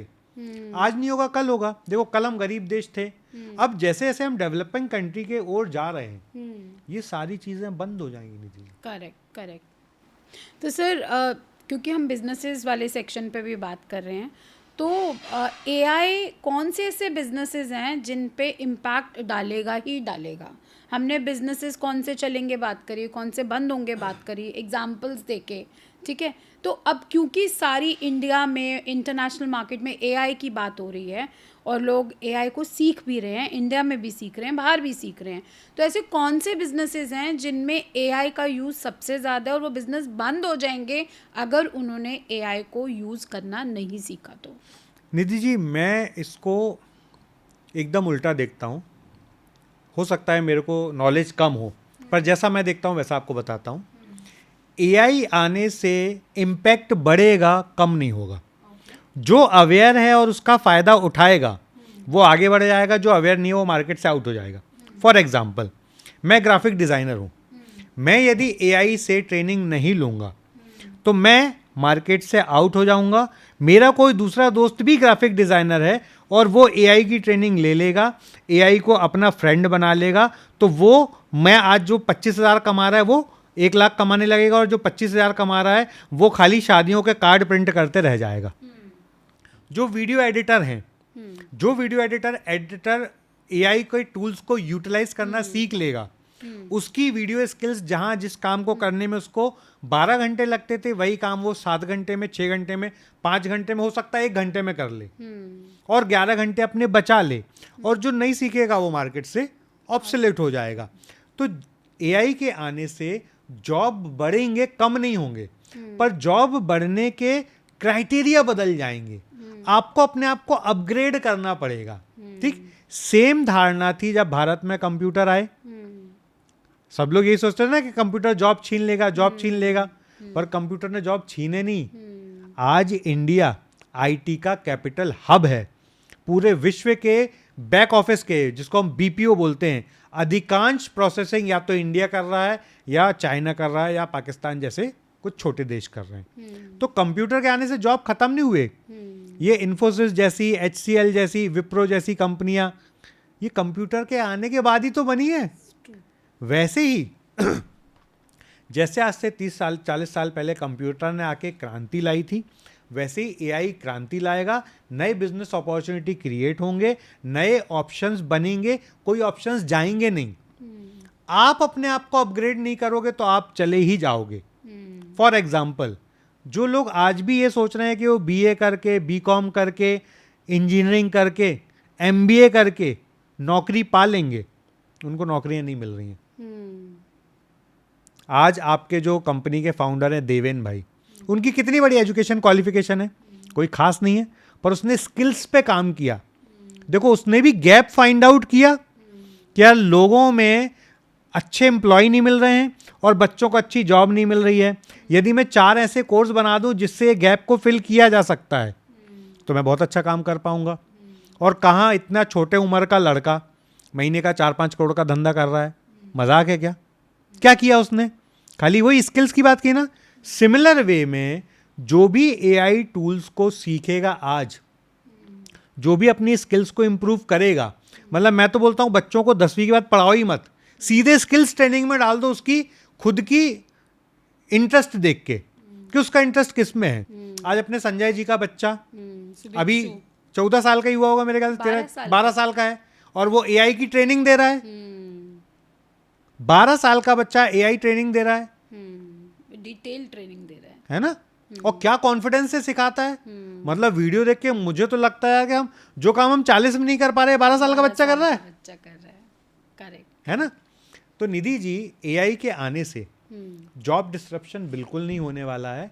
यदि आप अपने आप को अपग्रेड नहीं करोगे, यदि आप अपने आप को ट्रेंड नहीं करोगे, यदि आप आज के जमाने के हिसाब से नहीं चलोगे तो जमाने से बाहर होना निश्चित है। सही कह। जैसे कोडक चला गया, नोकिया चला गया, वैसे आप भी चले आओगे। यदि कोडक नोकिया जैसे बड़े एम्पायर नहीं टिक पाए, आपने नाम सुना होगा, सेंसुई नाम से एक टीवी आती थी, अकाई नाम से आती थी, वीडियोकॉन जैसी कंपनी, ये सारी की सारी कंपनियां चली गई। क्यों? क्योंकि इन्होंने समय के साथ अपने आप को बदला नहीं। करेक्ट। तो जो भी यूथ ये पॉडकास्ट देख रहा है, मैं हर व्यक्ति को बोलूंगा कि 10th 12th के बाद पढ़ाई करो। मैं नहीं बोलता हूं पढ़ाई छोड़ो, पर पढ़ाई के साथ साथ डेली 1-2 घंटे समय निकालो और कोई एक स्किल सीख लो। अभी जो आपने नाम लिया शुरुआत में दुर्वेश यादव का, अब देखिए 25-26 साल का लड़का करोड़ों रुपए का बिजनेस कर रहा है मैडम, खाली कंटेंट राइटिंग करके, खाली पीआर करके। आज वो लोगों को सिखाता है कि उनको अपनी ब्रांडिंग कैसे करनी है, उनको अपना पीआर कैसे करना है। उसने एक स्किल सीखी कॉपी राइटिंग, एक स्किल सीखी कॉपी राइटिंग, और वो एक स्किल से 18-19 साल की उम्र में लाख रुपए कमाने लगा था। तो निधि जी, खाली है ना, मैं हर युवा को 2 सलाह जरूर देना चाहूंगा आपके पॉडकास्ट के माध्यम से। पहला, ये देखो कि आपके देश ने आपको क्या दिया। ये कमियां मत देखो कि मेरे देश ने मुझे ये नहीं दिया, और वो जो दिया है ना उसका ग्रेटिट्यूड भी करो। और कहीं जब आप इतने सक्षम हो गए हो कि पढ़ लिख लिया है, तो कहीं पे भी 4-6 महीने 1 साल इंटर्नशिप जरूर करो। आज मैं मेरी जीवन की सफलता का यदि कोई टॉप राज पूछे तो मैं यही बोलूँगा कि मैंने अपने यंग एज में कई ऑर्गेनाइजेशन में फ्री में कई साल काम किया, फ्री में, क्योंकि मुझे सीखने की भूख थी। तो आज उसको, जिसको हम इंटर्नशिप बोलते हैं, उस समय मैंने वहाँ काम किया, जिसको मैं इंटर्नशिप नहीं बोलता था, पर वो थी इंटर्नशिप ही। तो मैं हर युवा को 2 सलाह दूंगा कि पहला, अपने दिन के 1-2 घंटे रील स्क्रॉल करने की जगह कोई स्किल को सीखने में समय दीजिए। और दूसरा, जब भी आपके पास समय मिले, 6 महीने, 1 साल, 2 साल, जितना हो सके, जिस भी फील्ड में आपका इंटरेस्ट है उस फील्ड में इंटर्नशिप जरूर करिए। इंटर्नशिप वो नहीं कि खाली हमने एक सर्टिफिकेट ले लिया किसी से, रियल इंटर्नशिप, जमीन पे जाके, फील्ड पे जाके अपनी चप्पलें जरूर घिसिए। यदि ये 2 चीजें आपने की तो आप जीवन में कभी बेरोजगार नहीं होगे और कभी आपको अनशन करने कहीं बैठना नहीं पड़ेगा। सही बोले। तो बहुत ही नॉलेजफुल है चित्रेश सर। मतलब मैं तो आपको इतने साल से जानती हूँ, लेकिन आज भी इस पॉडकास्ट के थ्रू बहुत कुछ सीख गई मैं। बहुत कुछ पता चला कि इंडिया में ही इतनी अपॉर्चुनिटीज़ अवेलेबल हैं। आप आँख नाक कान खुले तो रखो, आप अवेयरनेस पे ध्यान दो। आप मार्केट में इतना कंटेंट रिसर्च अवेलेबल है, बजाय इसके कि लोग आज की डेट में वीडियोस देख रहे हैं, यूट्यूब देख रहे हैं। यूट्यूब देखें लेकिन सही कंटेंट अपने इंटरेस्ट का देखें। हर इंसान की अपनी एक प्रॉब्लम है, जिसको अगर वो आइडेंटिफाई करने की कोशिश करे कि मेरे को ये बिज़नेस करने में इंटरेस्ट है, तो उसका टॉपिक मार्केट में अवेलेबल है, इन्फॉर्मेशन पूरी अवेलेबल है। बस अपने आप को अपग्रेड करो और सोच अच्छी रखो कि मैं अगर कुछ करना चाहता हूँ तो उसकी प्रॉपर रिसर्च एंड नॉलेज लेकर फिर मैं आगे बढ़ूँ, नहीं तो बाद में बिजनेसेस लॉस में जाते। निधि जी, मैं लोगों से बोलता हूँ कि प्रॉब्लम ज़रूर सुनो और बहुत सारी प्रॉब्लम सुनो, पर उस प्रॉब्लम के हिस्से आप मत बनो, आप सॉल्यूशन के हिस्से बनो। यदि आप प्रॉब्लम सुनो बहुत सारी, पर आप यदि सॉल्यूशन के हिस्से बन गए ना, तो आप नया वे आउट बनाओगे और पैसा बना पाओगे। सही बोला, बिल्कुल सही बोला चित्रेश सर। क्विकली अब हम क्योंकि आपसे बात कर रही हूँ तो मतलब मुझे समझ में ही नहीं आ रहा कि और कितना पूछूं और कितना पूछूं और कितना पूछूं। मेरा इंटरेस्ट तो क्योंकि बिज़नेस में और जितनी ऑडियंस है वो बिज़नेस में ही इंटरेस्ट रखती है, तो मुझे लगता है पॉडकास्ट लंबा जाने वाला है बट नॉलेजफुल जाने वाला है। तो अब हम सेल्स की बात करते हैं। जब हम बिजनेसेस को हमने मॉडल्स आइडेंटिफाई किए, बिजनेसेस आइडेंटिफाई किए, कौन से बिजनेस शुरू होंगे कौन से ख़त्म होंगे, तो अब बात करते हैं सेल्स की, जो सबसे ज़्यादा इम्पॉर्टेंट टॉपिक है, ऑक्सीजन है किसी भी बिजनेस की। इंडिया में 90% लोग सेल्स में फेल क्यों हो जाते हैं सर? बिकॉज आप सेल्स भी करते हैं, मतलब not directly, indirectly, but it's a part of your strategy जब आप किसी बिजनेस को ग्रो करने में या स्केल करने में मदद करते। तो इंडिया में 90% लोग सेल्स में फेल क्यों हो जाते हैं? बहुत अच्छा सवाल है निधि जी। इसको मैं 2-3 पार्ट में जवाब देता हूँ आपको। एक्चुअली 90% लोग सेल्स में फेल नहीं हो रहे हैं। 90% लोग ये आइडेंटिफाई करने में फेल हो रहे हैं कि मैं इस पर्टिकुलर बिजनेस के लिए बना हूँ या नहीं बना हूँ। लोग इन्फ्लुएंस होकर बिजनेस शुरू कर लेते हैं। आपकी खुद की शायद पर्सनल कॉम्पिटेंसी थी ही नहीं और आप बिजनेस में आ गए। आप आ तो गए बिजनेस में, अब आप उस बिजनेस को इंटरेस्ट से नहीं कर रहे हैं, आप मजबूरी में कर रहे हैं। मजबूरी बेस्ड बिजनेस हो गया। तो वो जो मजबूरी बेस्ड बिजनेस होता है ना उसमें इतना भी चैलेंज आता है तो आदमी हिम्मत तोड़ देता है। पर वहीं यदि वो आपका खुद का डिसीजन है कि नहीं मुझे तो इसमें मज़ा आता है और मैं करूँगा, फॉर एग्जाम्पल आपको लोगों से मिलना बातचीत करने में मज़ा आता है, तो अब आप वो बिजनेस सेल्स कर ही नहीं रहे हो, आप तो अपना जो मज़ा आने वाला काम है वो कर रहे हो। तो वहाँ तो फेलियर होने के चांसेस ही नहीं है। फेलियर होने के चांसेस कहाँ होते हैं? जहाँ आप कोई काम करने में एक्स्ट्रा एफर्ट लगाओ। यदि आपका एफर्ट ही नहीं लग रहा है तो वो तो आपके लिए गेम हो गया ना, एक खेल हो गया। फिर उस खेल में आप जीते हारे क्या फर्क पड़ता है? तो 90% लोग सेल्स में फेल नहीं हो रहे हैं निधि जी। मैक्सिमम लोग फेल होते हैं आइडेंटिफाई करने में कि are they ready for business और नॉट। जब वो बिजनेस के लिए रेडी नहीं होते हैं और बिजनेस करते हैं तो बिजनेस की छोटे छोटे चैलेंज उनको तोड़ देते हैं और वो मार्केट से बाहर हो जाते हैं। और मुझे ऐसा लगता है कि सेल्स तो इस पृथ्वी में आप कोई भी 4 आदमी ऐसे बता दो जो सेल्स ना कर रहे हों तो मैं आपको मान जाऊं। जो भीख भी मांग रहा है वो भी सेल्स ही कर रहा है। आज मोदी जी भी सेल्स कर रहे हैं, अमित शाह भी सेल्स कर रहे हैं, नीरज जो गोल्ड लेके आता है देश के लिए वो भी सेल्स ही कर रहा है। वो अपनी भाला फेंकने की स्किल्स को बेच रहा है। क्रिकेटर अपने बैट को बेच रहे हैं, विराट कोहली सचिन तेंदुलकर बैट को बेच रहे हैं।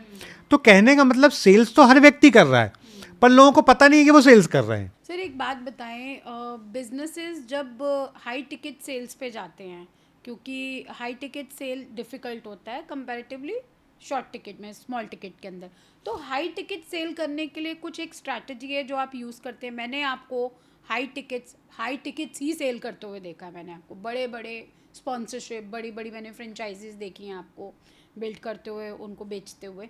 तो हाई टिकट सेल करते वक्त क्या स्ट्रैटेजी ध्यान में रखनी चाहिए? बहुत अच्छा सवाल है निधि जी। मैं ऐसा बोलता हूँ हाई टिकट सेल करना सबसे आसान काम है निधि जी। आसान क्यों है?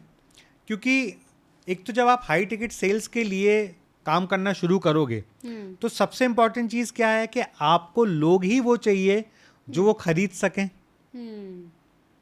करेक्ट है ना? मतलब हाई टिकट कौन खरीदेगा? जिसके पास हाई पैसा होगा। तो आपको लोग ही वैसे चाहिए। और वो लोगों को आप यदि सच बता के, कन्विक्शन के साथ, आंख में आंख डाल के रियल प्रोडक्ट समझा पाओ तो सेल्स ऐसे होती है। अक्सर लोग क्या होता है, जाते ही इस माइंडसेट के मुझे इससे कुछ लेना है। जब आप उस माइंडसेट से किसी के साथ बैठते हो ना तो हमेशा आपकी बॉडी लैंग्वेज दबी हुई होगी, सहमी हुई होगी। जब आप ये सोच के जाओ ना कि यार आज मैं निधि से मिलने जा रहा हूं और मैं निधि को जो देने वाला हूं ना, आज निधि से उसका जीवन बदलने वाला है। मैं जो आज निधि के लिए करने वाला हूं ना, निधि का लाइफ टाइम वो मुझे याद रखेगी कि यार चित्रेश ने मेरे जीवन में क्या वैल्यू ऐड की है। अब जब मैं ये सोच के घर से निकल रहा हूं तो क्या मैं दबा सहमा हूंगा? नहीं। मेरी आवाज, मेरे कॉन्फिडेंस, मेरे कन्विक्शन, ये सारी चीज़ों में आप वो महसूस करोगे कि यार ये प्रोडक्ट बहुत दमदार है। चित्रेश जिस गहराई से बोल रहा है, जिस कन्विक्शन से बोल रहा है, ये प्रोडक्ट मैं नहीं लूंगी तो मेरा घाटा है। तो चित्रेश निधि को प्रोडक्ट बेचेगा नहीं, निधि वो प्रोडक्ट खरीदेगी। 100 लाख का प्रोडक्ट बेच रहे हो ना, तो आपको पेशेंस रखना पड़ेगा। देखो आप और मैं, मान लीजिए रोड पे हम जब चलते हैं तो कोई आदमी फूल लेके या पेन लेके खड़ा होता है, आप और मैं उससे कितनी देर कम्युनिकेशन करते हैं वो पेन लेने से पहले? Hardly few second. 5-10 रुपए के पेन में कोई कम्युनिकेशन विशेष नहीं होता। वहीं यदि आप 50,000 का मोबाइल लोगे तो आप कम से कम दुकानदार के पास जाके उससे 5-10 मिनट फीचर्स तो पूछोगे। कैमरा कैसा है, मैं कंटेंट क्रिएटर हूँ तो मेरे को ये इस एंगल से अच्छी शूट आएगी, लाइट प्रॉपर आएगी कि नहीं आएगी, रात में मैं शूट करूँगी तो प्रॉपर वीडियो बनेगा कि नहीं बनेगा, 5-10 सवाल पूछोगे। वहीं आप जब कार खरीदने जाओगे तो क्या कोई कार खाली बिना पैकेजिंग खोले आप ले लोगे? नहीं। आप टेस्ट ड्राइव करोगे, 3 कार 4 कार टेस्ट ड्राइव करोगे, फिर कार के फीचर समझोगे, बेनिफिट समझोगे, अपनी ज़रूरत समझोगे, फिर कार खरीदोगे। वहीं यदि आप अपने लिए घर खरीदने जाओ तो क्या आप एक फ्लैट देखोगे और पहले फ्लैट देख के खरीद लोगे? नहीं खरीदोगे। ठीक, आप 20-25 जगह देखोगे। 20-25 जगह देखने के बाद आप सबसे पहले ये फिगर आउट करोगे, यार मेरा बेटा यहाँ पढ़ता है, उसको रोज़ कितना चलना पड़ेगा, मेरे हस्बैंड यहाँ हैं, उनको रोज़ कितनी ट्रैवलिंग करनी पड़ेगी, मेरा ऑफिस यहाँ है, मुझे कितनी ट्रैवलिंग करनी पड़ेगी, यदि कभी इमरजेंसी होती है तो मुझे कहाँ पे पास में हॉस्पिटल है, यदि मुझे शॉपिंग करने जानी है तो कहाँ पे मैं शॉपिंग करने जा सकती हूँ, यदि मेरे को फैमिली के साथ आउटिंग करने आना है तो मैं कितनी दूर जा सकती हूँ। ये सारी चीज़ें सोचोगे तब खरीदोगे। तो आपने 20 रुपए के प्रोडक्ट खरीदने में ऐसे डिसीजन ले लिया, पर जब आपने 5 करोड़ का फ्लैट खरीदा तो आपने बहुत सोचा, बहुत समझा, बहुत इवेल्युएट किया, तब डिसीजन लिया। तो जितना बड़ा प्रोडक्ट होगा उतना ज़्यादा टाइम लगेगा बिकने में। 99% लोग फेल इसलिए होते हैं क्योंकि ये सोचते हैं कि मैं पहली मीटिंग में जाऊंगा और 5 करोड़ का माल बेच के आ जाऊंगा। मैं तो आज तक नहीं बेच पाया Nidhi ji, to be very Frank. मैंने कोई भी बड़ा प्रोडक्ट बेचा है, बहुत सब्र से बेचा है, और उसको बेचने का फ़ायदा मुझे हमेशा यह हुआ कि मान लो मैंने निधि को वो प्रोडक्ट बेचा था, तो अब निधि ने देवेंद्र से जब मुझे मिलवाया तो निधि ने मेरा 90% काम कर दिया। निधि बोली अरे चित्रेश से लेना है, सोचो ही मत, ले लो। क्योंकि जो ट्रस्ट मैंने पेशेंस के साथ निधि के साथ डेवलप किया ना, उसके लिए जो मैंने टाइम, एनर्जी, एफर्ट्स लगाया, उसने मेरी अगली 10-20 सेल एकदम हलवा बना दी। करेक्ट। तो मुझे पहले आदमी को बेचने में सबसे ज़्यादा टाइम देना पड़ा, पहले आदमी से दूसरा, दूसरे से तीसरा, तीसरे से चौथे, तो कब बन गए भगवान ने कहाँ से लाके लोग मुझे दे दिए, मुझे ही नहीं पता निधि जी। और इतना आसान लगा, इतना आसान लगा, मुझे कभी लगा ही नहीं कि मैं कोई सेल्स करता हूँ। उसका केवल एक ही कारण है कि मैंने हमेशा बहुत पेशेंस रखा। कई बार ऐसा हुआ कि किसी आदमी पे 1-1, 2-2 साल भी मेहनत की और वो प्रोडक्ट नहीं बिका, पर वो आदमी खरीद लिया मैंने। मतलब मैं कभी भी, यदि निधि के साथ मैंने एक बार 1 घंटे मीटिंग कर ली, टचवुड निधि जी, ऐसा आशीर्वाद है भगवान का, वो मुझे भूलेगा नहीं। क्योंकि 1 घंटे में 45 मिनट्स तो मैं वो बात करूंगा जिससे उसके जीवन में बदलाव आए। करेक्ट। तो जिसके भी जीवन के बारे में आप फिक्रमंद होकर 45 मिनट बात कर लो, वो आपको कैसे भूल सकता है? फिर किसी व्यक्ति ने तो 2-2 साल बाद मुझे बुला के बोला, चित्रेश भाई आपने मुझे वो जो उस दिन बताया था वो काम आज करना है, मुझे कुछ नहीं समझना, बस कैसे शुरू करना है बताओ। तो ये पावर होता है कि जब आप किसी बड़े प्रोडक्ट को बेच रहे हैं तो आप पेशेंस के साथ, ईमानदारी से, सामने वाले की जीवन में जो वैल्यू ऐड हो रही है उसको आंखों में आग डाल के कन्विक्शन से बोलो, और इस कन्विक्शन से बोलो कि उसको ये फील हो जाए कि वो नहीं लेगा तो उसका घाटा अपना कुछ नहीं जाता। मतलब हमेशा आपका एटीट्यूड होना चाहिए कि भाई मैंने मेरा बेस्ट प्रोडक्ट बेस्ट तरीके से बेस्ट प्राइसिंग पे बताया है, अब अगला ना ले तो उसका घाटा अपना कुछ नहीं जाता, अपने पास बहुत सारे ग्राहक लाइन लगा के खड़े हैं। और भगवान ने हमेशा ऐसा बना के रखा निधि जी कि ग्राहक की तो कभी कमी नहीं हुई। वो तो सर मैं तो जानती हूँ। छोटा सा एक स्टार्टअप्स पे राउंड लेंगे सर, ये बहुत इम्पोर्टेंट है कि फंडिंग इम्पोर्टेंट है या प्रॉफिट, फंडिंग इम्पोर्टेंट है या प्रॉफिट? दोनों इंपॉर्टेंट नहीं है। सबसे इंपॉर्टेंट है प्रोडक्ट। जब आप प्रोडक्ट सही बना लो, एक्चुअली 90% लोग यहाँ पता क्या गलती कर रहे हैं निधि जी। मान लीजिए मैंने ये एक गिफ्ट आइटम बनाया, मुझे बहुत पसंद आया, अब मुझे लगता मुझे पसंद आया ना तो पूरी दुनिया को पसंद आएगा, चलो इस धंधे को स्केल करते हैं। लोग सही तरीके से मार्केट रिसर्च ही नहीं करते हैं प्रोडक्ट बेचने के पहले, और दबा के पैसा लगा देते हैं मार्केटिंग में। सोशल मीडिया कर लो, इन्फ्लुएंसर मार्केटिंग कर लो, पॉडकास्ट कर लो, पेड ऐड कर लो, सब कर लो, और जब बैंक अकाउंट खाली उसके बाद ठन ठन गोपाल।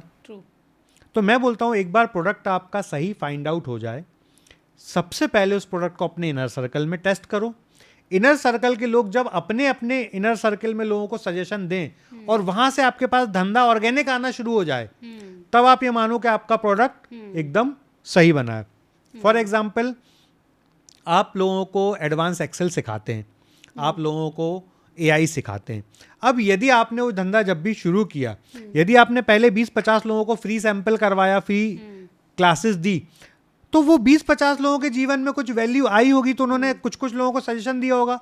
जब वहां से भी प्रोडक्ट अप्रूव हो गया, अब आप प्रोडक्ट की खूब मार्केटिंग करो, दबा के ब्रांडिंग करो, दबा के मार्केटिंग करो, आप फेल नहीं होगे। और जब फेल नहीं होगे तो प्रॉफिट आएगा ही आएगा, और प्रॉफिट आएगा, आपको फंडिंग की कभी ज़रूरत पड़ेगी नहीं। आज बताइए क्या ज़ीरोधा को फंडिंग की ज़रूरत पड़ी? आज जोहो को फंडिंग की ज़रूरत पड़ी? दोनों बूटस्ट्रैप कंपनियां हैं और दोनों एस्टेब्लिश्ड बिजनेस कर रहे हैं। हमने स्टार्टअप का हुआ बना दिया।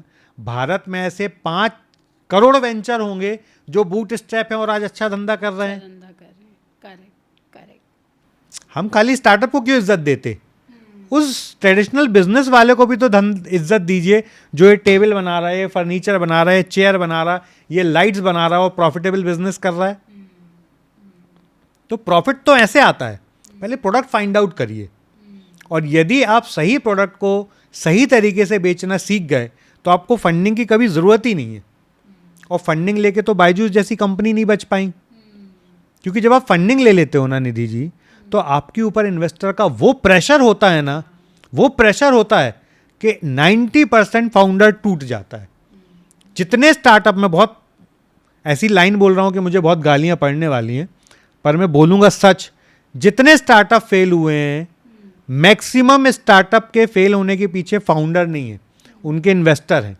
उनके इन्वेस्टर ने प्रेशर कर करके फाउंडर को इतना परेशान कर दिया कि वो अपने धंधे से हार गए। तो डिसीजन फाउंडर का ही था गलत, कि उसने गलत समय पे फंडिंग ले ली।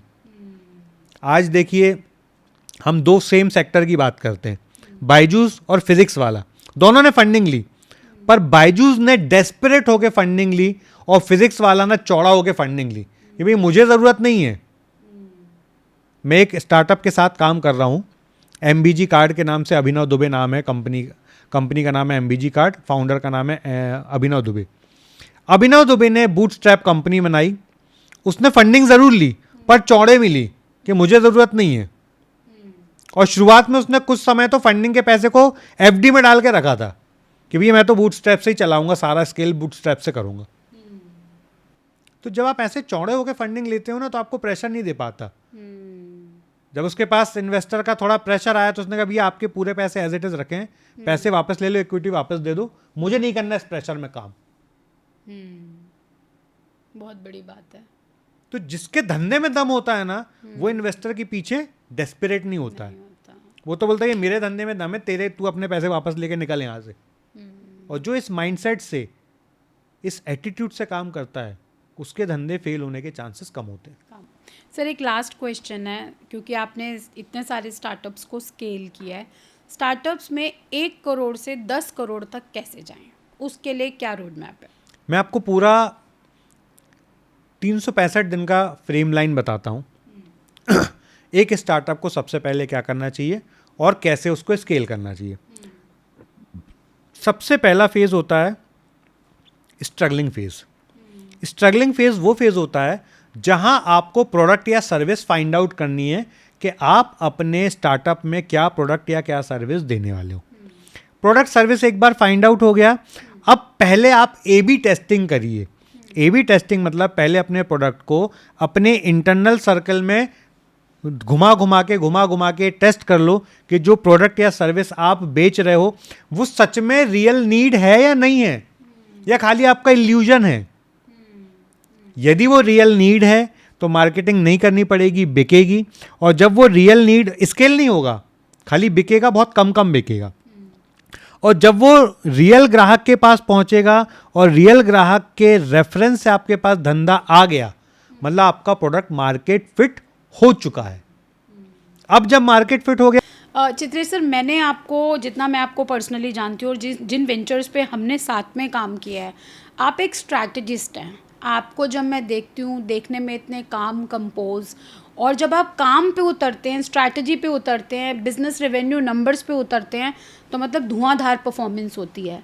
तो इसका क्या राज है कि एकदम काम एंड कंपोज यूजुअली सेल्स वाले जो होते हैं या स्ट्रैटेजिस्ट या बिजनेस ओनर्स, फाउंडर्स बहुत ज़्यादा अग्रेसिव होते हैं, और आप इतने काम कंपोज रहते हो और काम इतना धुआंधार करते हो?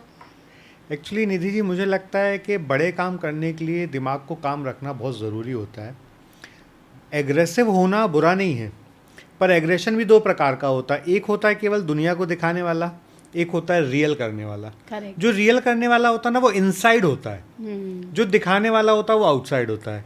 और जो दिखाने वाला होता है ना, वो दिखता तो है कि काम बहुत कर रहा है, पर end of the day when you see numbers, results, performance, तो वो जो दिखने वाला है वो उतना अच्छा परफॉर्म नहीं कर पाता है। तो आपने एक कहावत ज़रूर सुनी होगी, बाजे ठटा गाजे बजा। मतलब जो बहुत आवाज़ करते हैं वो ठीक काम नहीं करते, जो बहुत काम करते हैं वो बहुत आवाज़ नहीं करते। या अधजल गगरी खनकत जाए, मतलब यदि गगरी में पानी आधा है तो वो ज़्यादा आवाज़ करती है।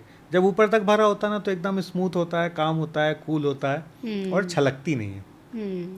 तो क्योंकि मैं born and bought business family से हूँ और मैंने मेरे फादर को बहुत मेहनत करते हुए देखा, मेरे चाचा लोगों को बहुत मेहनत करते हुए देखा, तो जो अपब्रिंगिंग थी ना, उस अपब्रिंगिंग में ही वो संस्कार थे कि काम बहुत करना है पर आवाज़ कम से कम करना है। और बस वही अपब्रिंगिंग यहाँ तक लेके आई। ये बहुत इंपॉर्टेंट पॉइंट है सर, बिकॉज जितने मैंने बिजनेसमैन, क्योंकि मैं खुद 28 साल से बिजनेस ओनर्स को हेल्प कर रही हूँ, मैंने देखा है कि ज़्यादातर बिजनेसमैन जो होते हैं उनकी लाइफ में एग्रेशन होता है, या टेंशन होती है, या मेंटल पीस नाम की चीज़ नहीं होती है। कहीं ये आपको ऐसा लगता है कि क्योंकि आप मेडिटेशन वगैरह में भी बिलीव करते हैं, ये उसका भी एक कॉन्टिन्यूस प्रैक्टिस का पार्ट है? यस, बिल्कुल सही बोला निधि जी। मैं भी एक समय पे बहुत एग्रेसिव था, जब करियर की शुरुआत में था तो बहुत एग्रेसिव था। फिर कुछ तो जीवन ने सिखाया। बोलते ना कि अकल बादाम खा के नहीं आती, ठोकर खा के आती है। तो कुछ तो ठोकरों ने सिखाया, और कुछ बहुत अच्छे बड़े भाई, कुछ बहुत अच्छे मेंटर मुझे भी मेरे जीवन में मिले। जैसे अनुराग ऋषि जी हैं। अनुराग ऋषि मेरे बड़े भाई भी हैं, मेंटर भी हैं, हम बिज़नेस पार्टनर भी हैं। बशिश गाला हैं हमारे, वो भी मेरे बड़े भाई भी हैं, हम बिज़नेस पार्टनर भी हैं। तो ये दोनों लोगों की संगत जब मुझे मिली, तो बशिश भाई ने मुझे सिखाया कि कुछ ना करके सबसे बड़े काम कैसे करते हैं, कुछ ना करके सबसे बड़े काम कैसे करते हैं। और अनुराग जी ने मुझे सिखाया कि अंदर से स्थिर कैसे होते हैं। और वो दोनों की जो लर्निंग्स हैं, वो लर्निंग्स ने मुझे डेवलप करने में, ग्रो करने में, आगे बढ़ाने में बहुत मदद की। उसके पहले भी मैंने बहुत सारे लोगों के साथ काम किया, वहाँ एग्रेशन तो सीखा, पर वो एग्रेशन से परफॉर्मेंस बहुत अच्छा होता था, काम बहुत अच्छा होता था, पर इंटरनल पीस नहीं थी। इंटरनल पीस मुझे बशिश भाई और अनुराग जी के मिलने के बाद ही समझ में आना शुरू हुआ कि इंटरनल पीस का फ़ायदा क्या है। जो चीज़ आपने खुद कभी महसूस नहीं की ना, आप उसके फ़ायदे महसूस ही नहीं कर सकते। तो जब तक मैंने वो पीस महसूस नहीं की थी, तो मुझे भी लगता था कि 12 घंटे काम करो, 15 घंटे काम करो, ये भी कर लो, ये भी कर लो, ये भी कर लो। पर अनुराग जी ने मुझसे केवल सवाल पूछे। उन्होंने ये नहीं बोला तुम ऐसा करो, उन्होंने केवल सवाल पूछा कि चित्रेश इतनी मेहनत क्यों करना है। मैंने कहा सर बहुत पैसा कमाना है, फिर सुकून से ज़िंदगी जिएंगे। तो उन्होंने बोला सुकून से ज़िंदगी जीकर भी तो पैसा कमाया जा सकता है। Getting my point. और जब ये बात समझ में आई, उसके बाद से जीवन का दशा और दिशा दोनों बदल गए। उसके बाद से अब मुझे लगता है कि जितनी भी बड़ी फिगर मैंने सोची थी जीवन में कमाने की, वो फिगर किसी भी दिन ऐसे आ जाएगा क्योंकि अब जिस लेवल पे नेटवर्क है, जिस लेवल पे लोगों से रिलेशन है, जिस लेवल पे काम हो रहे हैं, तो मुझे लगता है जीवन में पहला 1 करोड़ बनाना सबसे मुश्किल टास्क होता है। 1 से 5 की जर्नी, 5 से 10 की जर्नी, 10 से 50 की जर्नी और 50 से 100 की जर्नी आसान होती जाती है। क्योंकि वो 1 करोड़ बनाने के लिए आपको जो श्रम करना पड़ता है, जो नेटवर्क बनाना पड़ता है, जो गुडविल बनानी पड़ती है, जो रिलेशन बनाने पड़ते हैं, ये सारी चीज़ें बाद में मल्टीप्लिकेशन में यूज़ होती हैं। मतलब पहला 1 करोड़ बनाने में आपको जो भी नेटवर्क बन गया, जो भी रिलेशन बन गए, जो भी आपकी गुडविल बन गई, फिर उस गुडविल को आप 100 करोड़ में इनकोश करो, 1000 में करो, 5000 में करो, वो आपके ऊपर है। अक्सर निधि जी लोग कच्चे लालच में वो 1 करोड़ के पहले ही अपनी फितरत बदल देते हैं। उनके जीवन में थोड़ा पैसा आता है, वो फितरत बदल देते हैं, वो अपनी नीयत बदल देते हैं, वो अपने काम करने के तरीके बदल देते हैं, वो अपने आप को नेक्स्ट लेवल का समझने लगते हैं और जो आपके साथ ज़मीन से जुड़े थे उन सबको तुच्छ समझने लगते हैं। तो एक किसी बहुत बड़े फिलोसफर ने कहा है कि आप कितनी भी ऊंचाई पे उड़ लो, पर ज़मीन हमेशा पैर हमेशा ज़मीन पे ही होनी चाहिए। मतलब ज़मीन हमेशा टच होनी चाहिए। और जो वो ज़मीन छोड़ देता है वो कुछ समय तो हवा में होता है, बाद में जब गिरता है तो वो चोट लगती है ना कि वो उठ नहीं पाता। हमने तो बहुत सारे एग्जाम्पल भी देखे है ना। प्रोडक्ट अब आप टीम हायरिंग करने का काम करिए। टीम हायरिंग में भी सबसे पहला एम्प्लॉय रखिए अपने पास जो सर्विस के ऊपर काम करे। लोग अक्सर क्या करते हैं, सबसे पहले सेल्स का आदमी लाते हैं, HR का आदमी लाता है। मैं बोलता हूँ इनकी भी ज़रूरत है, पर इनकी ज़रूरत सेकंड स्टेप पे। पहले सर्विस वाला बंदा लाओ कि आपका प्रोडक्ट जो कस्टमर के पास जा रहा है, कस्टमर के पास जाने के बाद वो सर्विस क्या आ रही है, लोगों के फीडबैक क्या आ रहे हैं। क्योंकि सर्विस वाला जो बंदा होता है ना, वो रियल फीडबैक लेता है, सेल्स वाले को नहीं मिलते रियल फीडबैक। पहले सर्विस वाला हायर करो, फिर HR हायर करो, फिर सेल्स की टीम बनाओ, फिर मार्केटिंग की टीम बनाओ, फिर एडमिन, ऑपरेशन, फाइनेंस, इनको धीरे धीरे डेवलप करते आओ।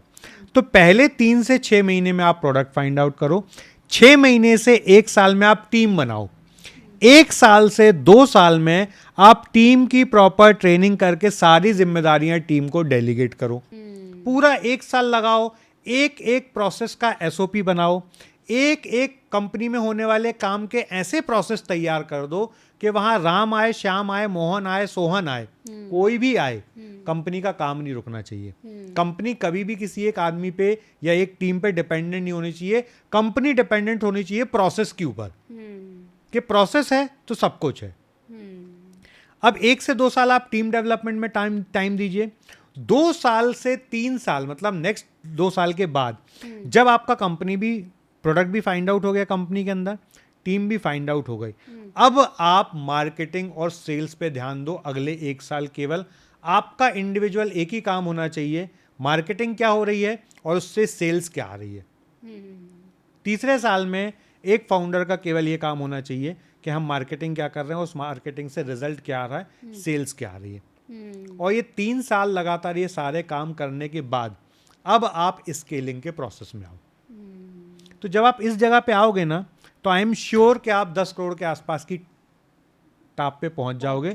10 करोड़ के आसपास का फिगर आप करने लगोगे और फिर 10 करोड़ से 1000 करोड़ करना बहुत आसान काम है निधि जी।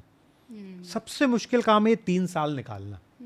यदि ये 3 साल आपने सरवाइव कर लिया, यदि ये 3 साल आपने बूटस्ट्रैप पे काम कर लिया, विदाउट फंडिंग के काम कर लिया, तो आप देखो नेक्स्ट लेवल की ग्रोथ हुई।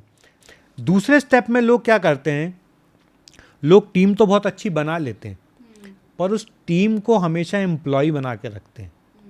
यदि आपने किसी आदमी को फिगर आउट कर लिया कि यार ये आदमी डेडिकेटेड है, बहुत अच्छा काम कर रहा है, आप उसको कंपनी में एक छोटी सी इक्विटी दे दो, आप उसको प्रॉफिट का पार्टनर बना लो। यदि आपने इन 2 में से कोई भी एक काम कर लिया, वो आदमी आपको छोड़ के नहीं जाएगा। और वो आदमी आपको छोड़ के नहीं जाएगा तो फ्यूचर में वो पूरा काम संभालेगा। आप केवल नेटवर्क बनाओ, रिलेशन बनाओ, बिजनेस की नई एंटिटी बनाओ। तो 3 साल ये काम हो जाने के बाद, जब अब इन 3 सालों में आपका पूरा प्रोसेस तैयार हो गया, आपका प्रोडक्ट फिगर आउट हो गया, आपकी मार्केटिंग फिगर आउट हो गई, आपकी सेल्स फिगर आउट हो गई, आपका फाइनेंस फिगर आउट हो गया, अब आपका एक ही काम है, अपने केबिन में रोज सुबह 3 घंटे बैठ के आपको अकेले में केवल ये मंथन करना है कि अब मैं कंपनी को ग्रो करने के लिए क्या करूं। बस